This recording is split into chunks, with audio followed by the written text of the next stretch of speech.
Welcome to Glimmer Globe Theater's virtual Shakespeare Revue. This new series features scenes from across the Shakespearean canon, selected and performed by members of our local theatrical community, and recorded in person at Fenimore and the Farmers Museum in Cooperstown. Today we're proud to present Sharon Rankins-Burd. Puck, a mischievous fairy of the woods, speaks to Oberon, the king of the fairies, about their plan to get back at the fairy queen Titania by way of a magical love potion.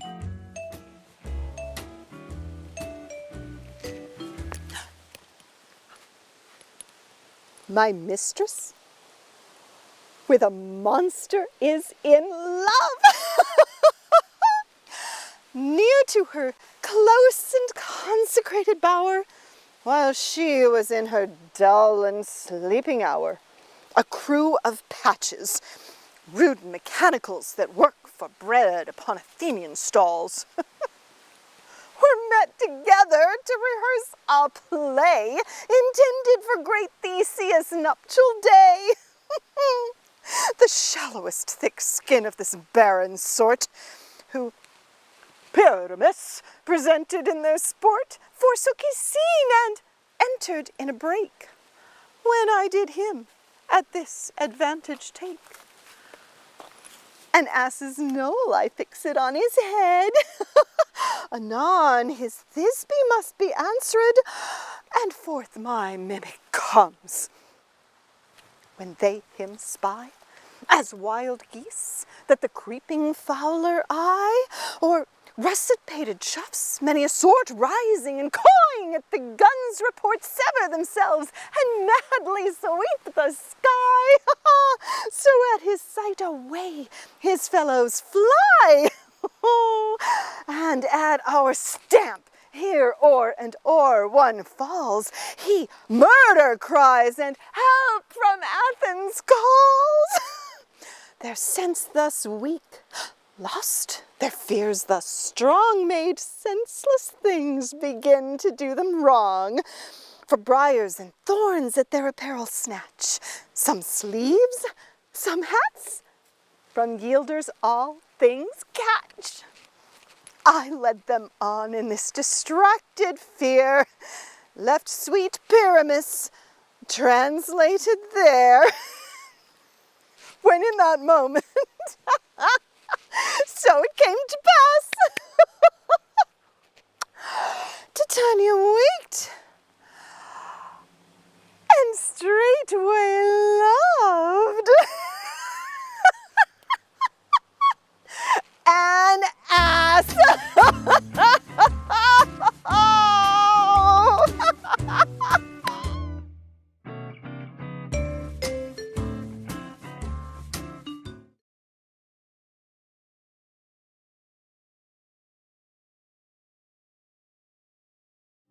Today, we're proud to present Tessa Davis performing Shakespeare's Sonnet 139. Oh, call me not to justify the wrong that thy unkindness lays upon my heart. Wound me not with thine eye, but with thy tongue. Use power with power, and slay me not by art. Tell me thou lovest elsewhere, but my sight, dear heart, forbear to glance thine eye aside. What needest thou wound with cunning when thy might is more than my oppressed defense can bide? Let me excuse thee. Ah, my love well knows her pretty looks have been mine enemies, and therefore my face she turns my foes, that they might elsewhere dart their injuries. Yet do not do so, but since I am nearly slain, kill me outright with looks, and rid me of my pain.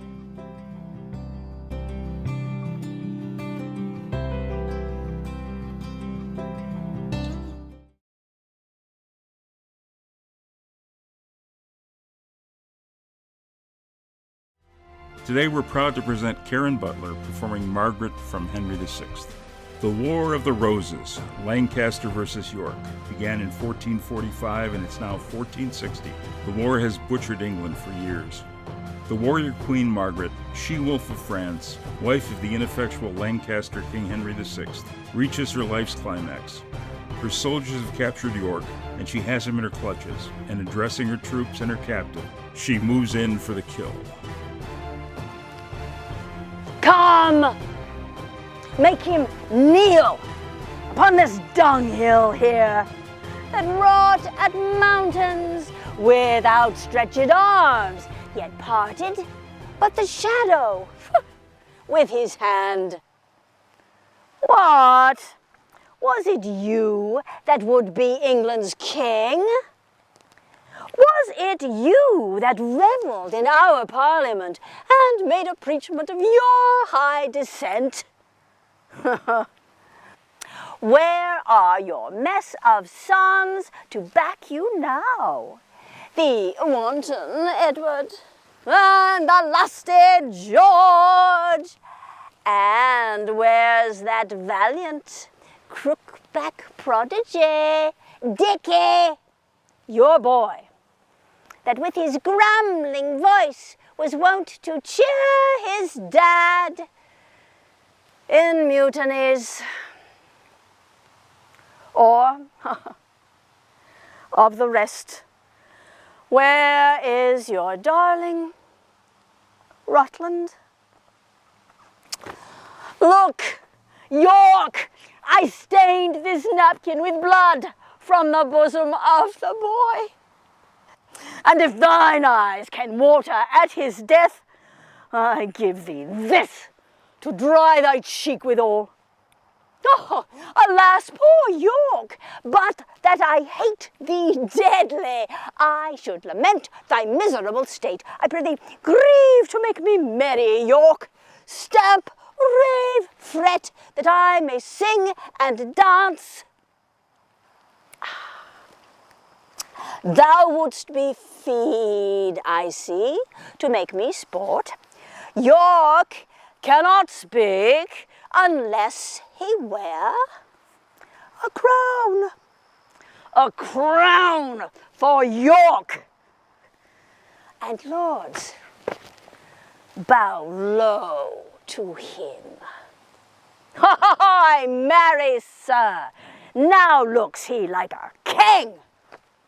Aye, this is he that took King Henry's chair, and this is he was his adopted heir. Yet, how is it that great Plantagenet is crowned so soon, and broke his solemn oath? As I bethink me, thou shouldst not be king till our King Henry had shook hands with death. And will you pale your head in Henry's glory, and rob his temple of the diadem now, in his life, gainst your holy oath?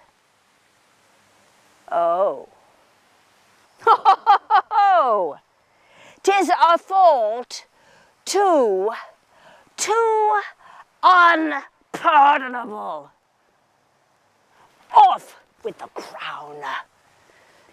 And with the crown, his head. And whilst we breathe, take time to do him dead.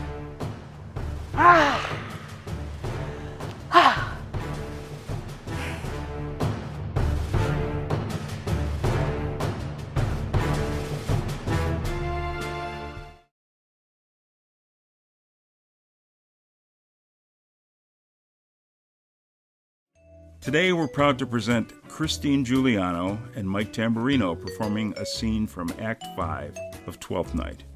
Duke Orsino, madly in love with the grieving widow Olivia, arrives at her palace to pass along a message. Here he meets Feste, Olivia's clown, who may just have machinations of their own.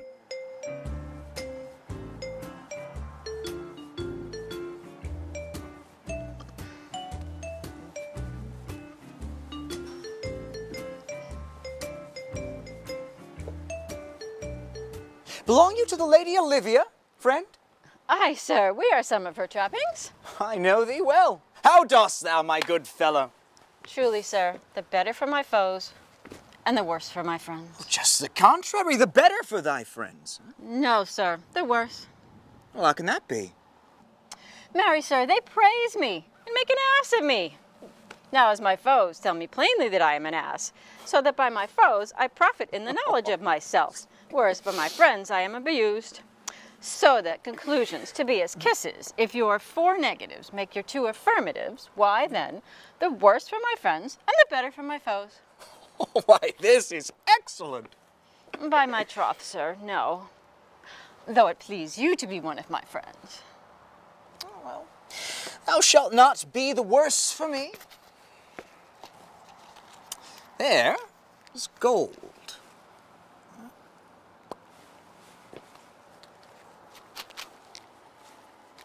But that it would be double dealing, sir, I would you could make it another.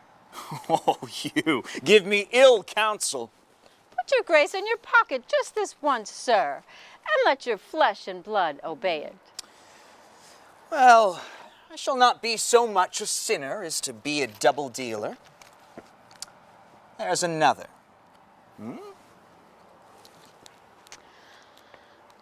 Primo, secundo, tertio is a good play, sir. And the old saying is, the third pays for all. The triplex, sir, is a good tripping measure. Or the bells of St. Bennet, sir, may put you in mind. 1, 2, 3. You will fool no more money out of me at this throw. If you will tell your lady I am here to speak with her, and bring her along with you, you may awake my bounty further. Marry, sir, lullaby to your bounty till I come back. I go, sir. Though I would not have you to think that my desire of having is the sin of covetousness. No. As you say, sir, let your bounty take a nap. I will awake it anon.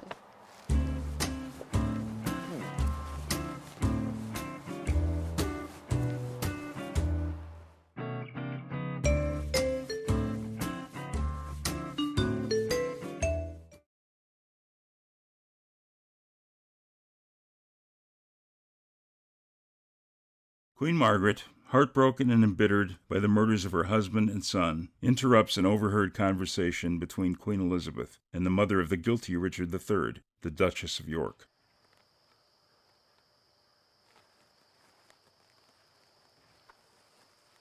If ancient sorrow be most reverend, give mine the benefit of seniority, and let my grief frown on the upper hand. If sorrow can admit society, tell all your woes again by viewing mine. I had an Edward till a Richard killed him. I had a Harry till a Richard killed him.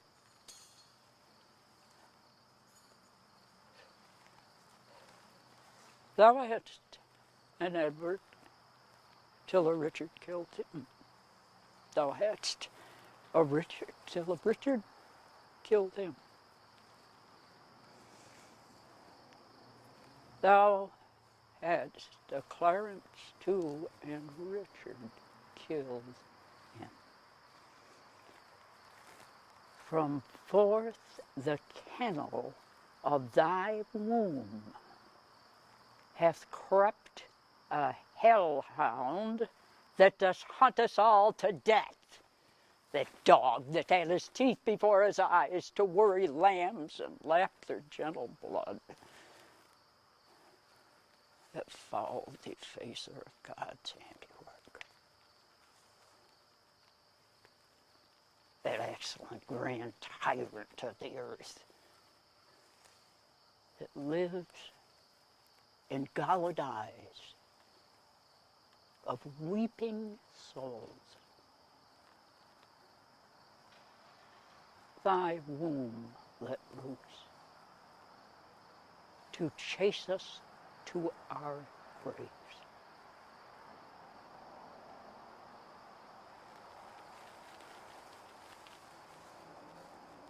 O upright, just, and true disposing God, How do I thank thee that this carnal cur preys on the issue of his mother's body and makes her pew fellow to others' moan. Bear with me. I am hungry for revenge, and now I do cloy me with beholding it. Thy Edward, he is dead. It killed my Edward. The other Edward dead. Quit my Edward. Young York, he is but boot, for both they match not the high perfection of my loss.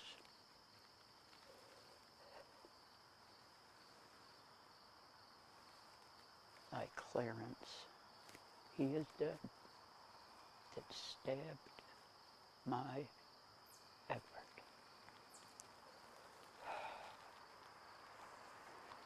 Beholders of this frantic play, the adulterate Hastings, Rivers,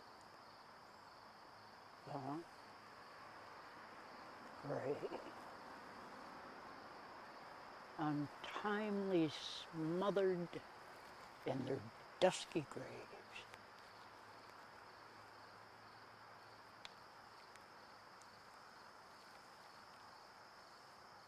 Richard yet lives. Hell's black intelligence only reserved their vector to buy souls and send them thither.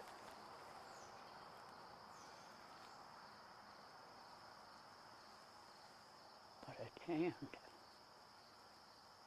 at hand, ensues his piteous and unpitied end. Earth japes, hell burns, fiends roar, saints pray to have him suddenly conveyed from hence. Cancel his bond of life, dear God, I pray, that I may live and say the dog is dead.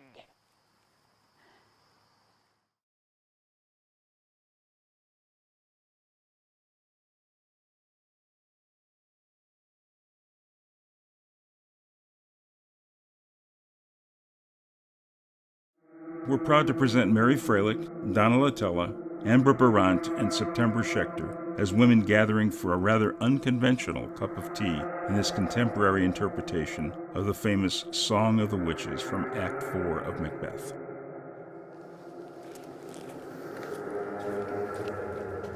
Thrice the brinded cat hath mewed, thrice and once the hedge pig whined. The harpers cried, "'Tis time, 'tis time!"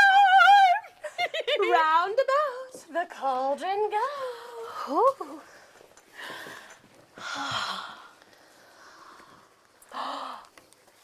In the poisoned entrails throw, toad that hath under cold stone days and nights as 31, sweltered venom sleeping guards. Boil the first in the charmed pot. Double, toil and trouble, fire burn and cauldron bubble. Playeth any snake in the cauldron boil and bake. Wool of bat and toe of dog, eye of gnu and toe of frog, adder's fork and blind worm's sting, lizard's leg and owlet's wing, for charm of powerful trouble, like a hell broth, boil and bubble. Double, toil and trouble, fire burn and cauldron bubble.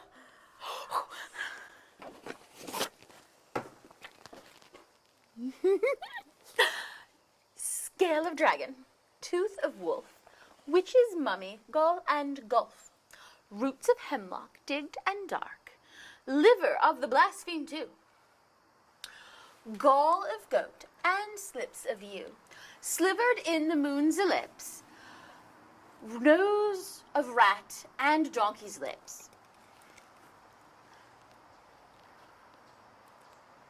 Finger of a best-strangled babe, ditch delivered by a drab.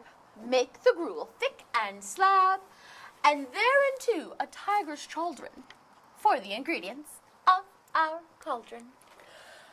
Double, double, toil and trouble, fire burn and cauldron bubble. Cool it with a baboon's blood.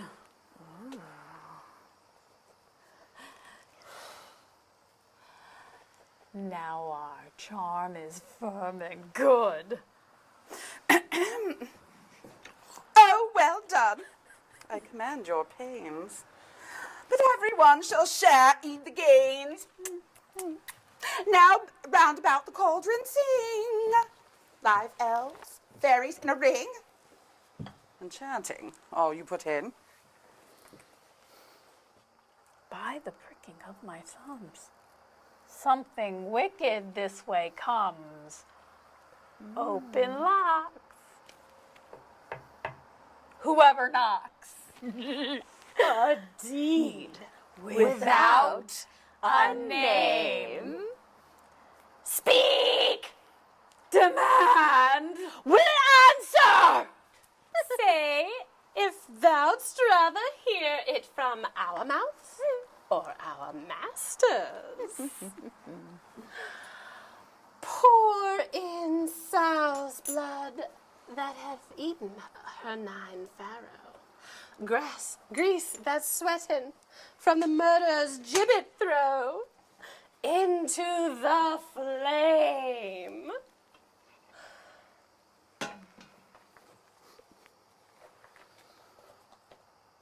Come high or low, thyself in office deftly show.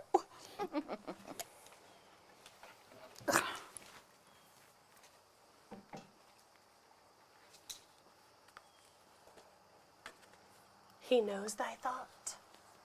Hear his speech, but say thou not. Macbeth! Macbeth! Macbeth! Beware Macduff! Beware the Thane of Fife! Dismiss me. Enough. He will not be commanded. Here's another, more potent than the first. Macbeth! Macbeth! Macbeth! Be bloody, bold, and resolute. Laugh to scorn the power of man, for none of woman born shall harm Macbeth. Listen, not toot. Be lion battled, bold, and take no care who chafes, who frets, or where conspirers are. Macbeth shall not vanquished be until great Burnham Wood to high Dunsinane Hill shall come against him.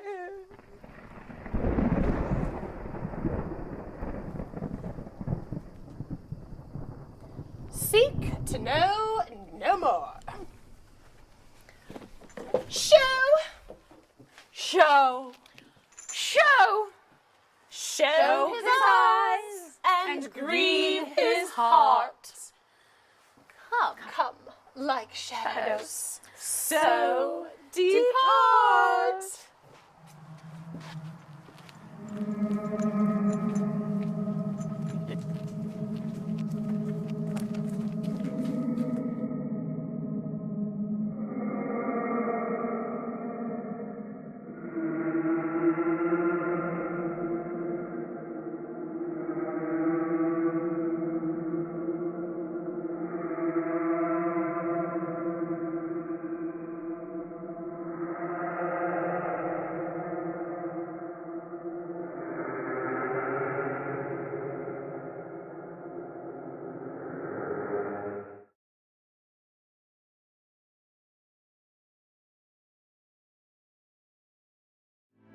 Brutus, an idealistic, powerful public figure in Rome, struggles to decide whether or not to join the conspirators against Julius Caesar when his wife, Portia, enters.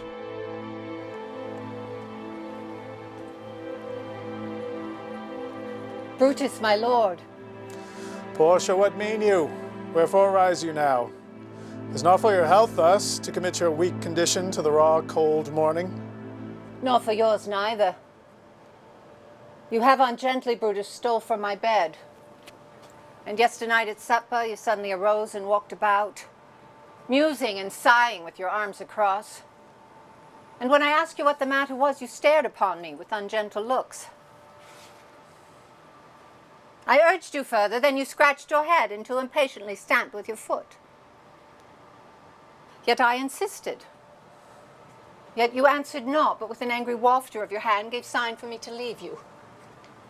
So I did, fearing to strengthen that impatience which seemed too much enkindled, and withal hoping it was but an effective humour which sometimes hath his hour with every man. It will not let you eat or talk or sleep, and could it work so much upon your shape as it hath much prevailed on your condition. I should not know you, Brutus. Oh, dear my lord, make me acquainted with your course of grief. I am not well in health, that is all.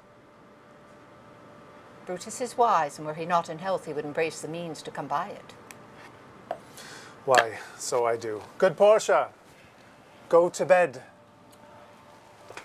What, is Brutus sick? And is it physical to walk unbraced and suck up the humours of the dank morning? What? Is Brutus sick? And will he steal out of his wholesome bed to dare the vile contagion of the night, and tempt the roomy and unpurged air to add unto his sickness?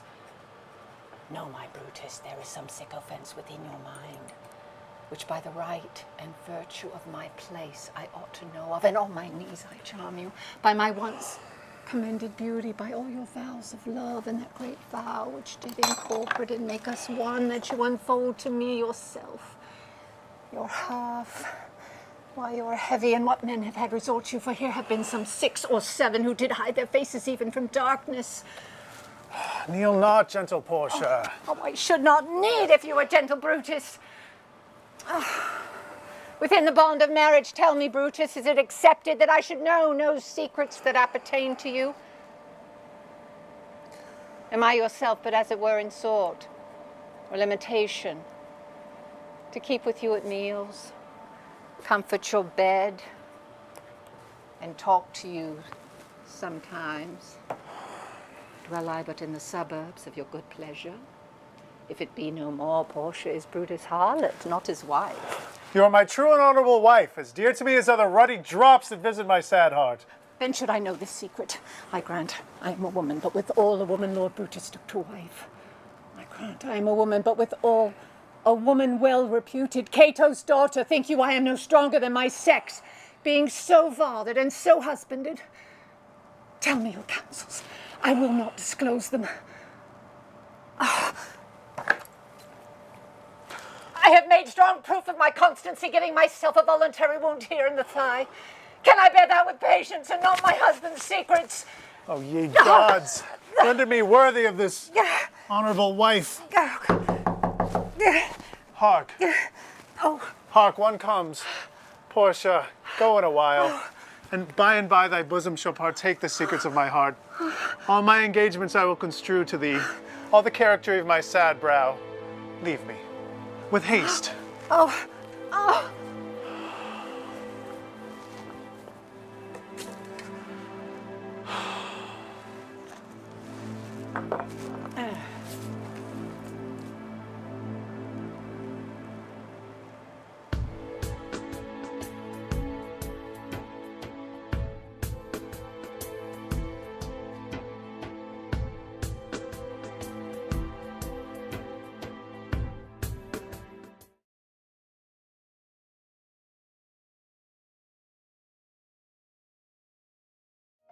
In this scene from Shakespeare's most famous tragic romance, featuring Danielle and Michael Henrici, Juliet awaits news of her pending nuptials.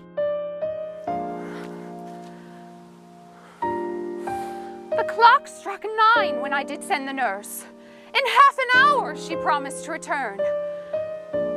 Perchance she cannot meet him. That's not so. Oh, she is lame! Love's herald should be thoughts, which 10 times faster glide than the sun's beams, driving back shadows over lowering hills. Therefore do nimble-pinioned doves draw love, and therefore hath the wind-swift Cupid wings. Now is the sun upon the highmost hill of this day's journey, and from 9 till 12 is 3 long hours, yet she is not come. Had she affections and warm youthful blood, she would be as swift in motion as a ball. My words would bandy her to my sweet love, and his to me.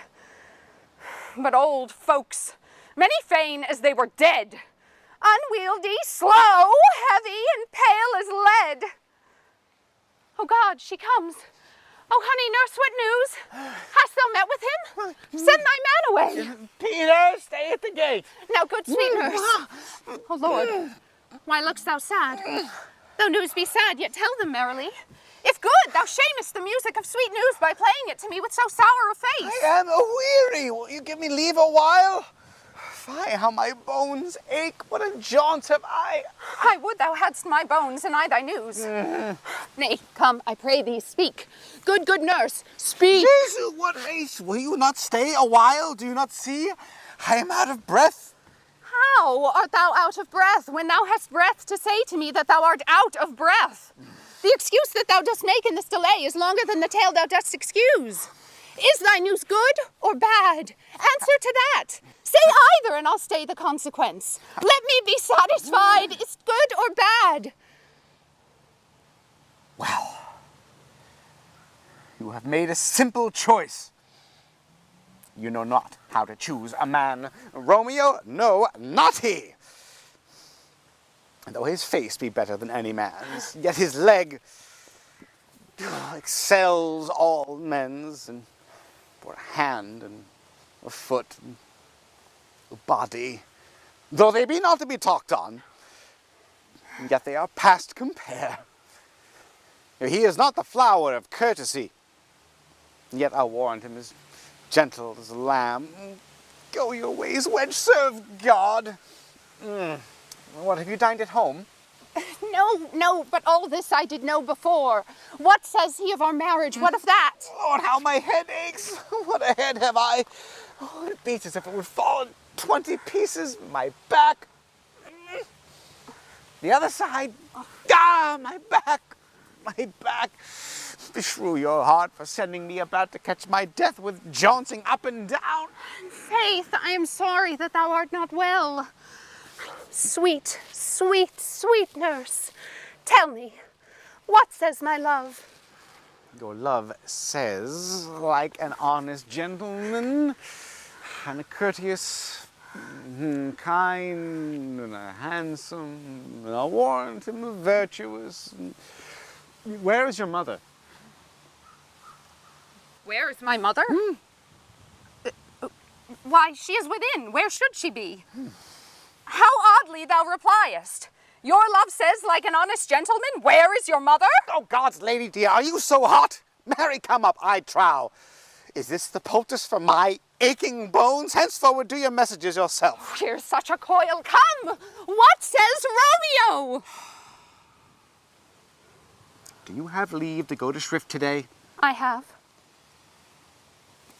Then hie you hence to Friar Lawrence' cell. There stays a husband to make you a wife. Now comes a wanton blood up in your cheeks. They'll be straight and scarlet soon enough. Hie you to the church. I must another way to fetch a ladder by the which your love must climb a bird's nest soon when it is dark. Yes, I am the drudge and toil in your delight. But you shall bear the burden soon enough at night. Go, I'll to dinner, hie you to the cell. Hie to high fortune, honest nurse. Farewell.